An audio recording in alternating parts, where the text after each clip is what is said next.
1993. Phoenix, Arizona. A quiet suburban home. And a nightmare that would haunt investigators for nearly 3 decades.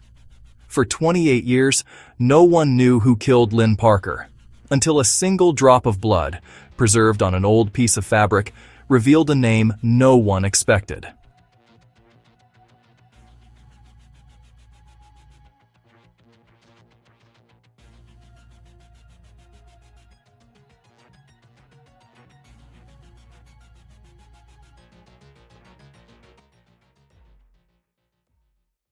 Lynn Parker was 27 years old, bright, independent, and loved by everyone who knew her. She worked as a graphic designer, had a small apartment near the canals, and spent weekends hiking with friends. Her life was simple and full of plans. On the evening of October 10, 1993, she called a friend around 7 p.m. She said, "Don't wait up for me, I'll be home soon." That was the last time anyone heard her voice. The next morning, police were called. Inside her bedroom, chaos, bloodstains, overturned lamps, and silence.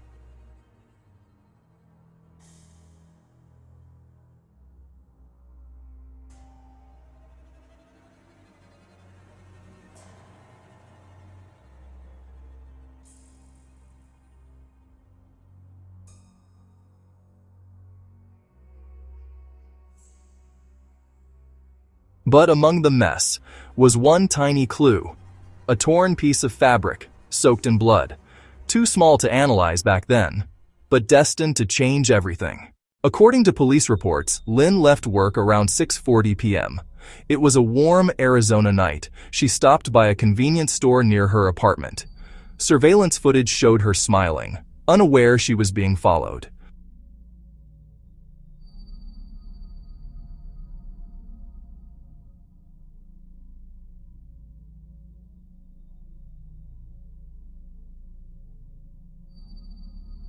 Witnesses later recalled hearing a struggle around 8 p.m. near the canal.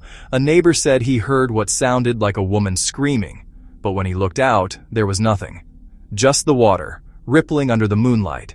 Hours later, police discovered signs of forced entry. A missing watch, a partial footprint on the windowsill, and that piece of cloth wedged beneath her fingernail. The case gripped local media for months, but leads vanished. Lynn's boyfriend passed a polygraph. A co-worker's DNA didn't match. And the years rolled by. Police didn't know it then. But that one tiny sample, smaller than a grain of rice, would one day speak louder than a confession. Forensic science in the 1990s was still primitive. DNA analysis required large, clean samples. Lynn's evidence was too degraded, too small. So detectives boxed it away, labeling it Unsolved Cold Case Number 2041. Her family never stopped asking questions. Every October, on her birthday, they held a small candlelight vigil. Her mother, eyes wet with tears, would whisper, "Please, just tell us who did this." By 2005, DNA databases like CODIS existed, but the sample wasn't eligible. It wasn't until 2018 that a new team reopened the box.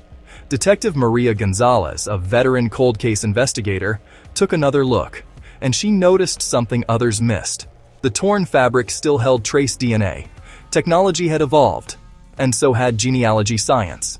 If they could upload the genetic profile to an ancestry database, they might find a relative and work backward to the killer. But whose blood was it? And what if the killer was still out there? In 2021, the Phoenix Cold Case Unit partnered with a private lab specializing in forensic genetic genealogy. The sample was reanalyzed, digitized, and compared to thousands of public DNA profiles. After weeks of analysis, they found a partial match, a distant relative living in Utah. By building a family tree, investigators traced the line back to one name, Mark Davis, a former Phoenix resident who once lived just 4 blocks from Lynn Parker. Detectives started tailing him. He was 51 now, quiet, unremarkable. When questioned, he denied ever knowing Lynn, but surveillance told a different story. In 2022, police obtained a discarded coffee cup from Davis's trash. The DNA on that cup was a match, 99.8% probability. But then, something even stranger surfaced. After, Mark Davis wasn't the only one sharing that DNA. Further analysis revealed that the killer's genetic signature had slight variations, enough to suggest a close relative. Mark had a younger brother, Simon Davis, who had left Phoenix abruptly in 1994. Simon's DNA was tested using a genealogy court order, and it was a perfect match. After 28 years, the truth was finally out. Simon Davis was arrested for the murder of Lynn Parker in June 2023. In court, Mark broke down, admitting he'd helped his brother cover up the crime. He said, "I thought it would go away, but it never did." Simon was sentenced to life without parole. For years, I prayed for a voice from heaven. Turns out, it was science that spoke. One DNA strand, one stubborn detective, and nearly 3 decades of silence, until technology finally whispered the truth. How many more secrets still sleep in police evidence boxes across the world? And what if the next one could be solved tomorrow?